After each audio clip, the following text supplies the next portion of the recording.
নমস্কার বন্ধুরা, কেমন আছেন? আশা করি খুব ভালো আছেন। আমিও ভালো আছি। থাম্বনেল আর টাইটেল দেখে বুঝতেই পেরেছেন আজকে কি করছি। হ্যাঁ, ডুমুর পোস্ত। ডুমুর পোস্ত কি করে করছি চলুন দেখে নেওয়া যাক। চ্যানেলটাকে প্লিজ সাবস্ক্রাইব করে দেবেন। বন্ধুরা, আজকে করছি ডুমুর পোস্ত। ডুমুরটাকে একটু হলুদ দিয়ে সিদ্ধ করে নেব। তারপর কি কি লাগছে একবার দেখে নিন। ডুমুরটা সিদ্ধ হয়ে গেছে। ডুমুর পোস্ততে কি কি লাগছে একবার বলে দিই।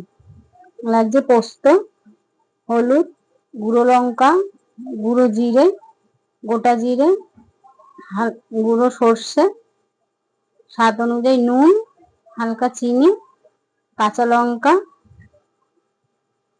আলু এইভাবে ডুমো ডুমো করে কাটা, টমেটো কুচি।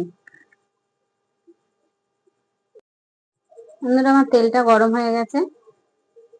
এবার আমি দিয়ে দিচ্ছি, দেখুন, জিরে ফোড়ন। তারপর দিয়ে দিচ্ছি এই আলুগুলো, দেখুন।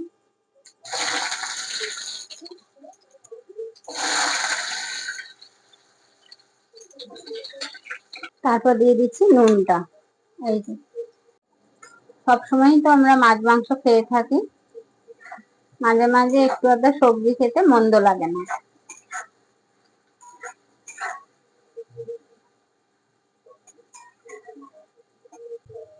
আমি এই টমেটো গুলো দিয়ে দিচ্ছি। আলুটা দেখুন বন্ধুরা ভাজা হয়ে গেছে। আমি তারপর দিচ্ছি এই যে কেটে রাখা কাঁচা লঙ্কা।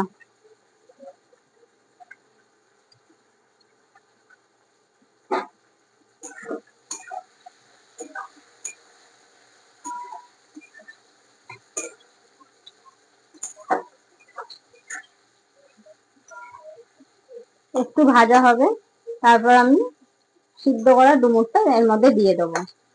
ডুমুরগুলো একটু ভাজা হবে, এবার আমি একে একে মশলাগুলো দিয়ে দেবো। প্রথমে দিচ্ছি হলুদ গুঁড়ো, তারপর দেবো লঙ্কা গুঁড়ো, তারপর দিচ্ছি গুঁড়ো জিরে,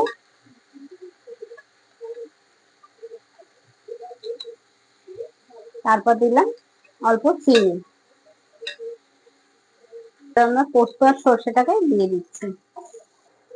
এবার আমরা জল দিয়ে দেবো। আপনারা যদি গরম মশলা খেতে চান তো গরম মশলা দিয়েও নামাতে পারেন। ডুমুর পোস্ত আজকের মতো রেসিপিটা এখানেই শেষ করছি। সুস্থ থাকবেন, ভালো থাকবেন, আর অনেক ভালোবাসা দেবেন আমার এই চ্যানেলে। নমস্কার। দেখুন বন্ধুরা, আমার হয়ে গেছে ডুমুর পোস্ত। দেখুন কত সুন্দর দেখতে লাগছে।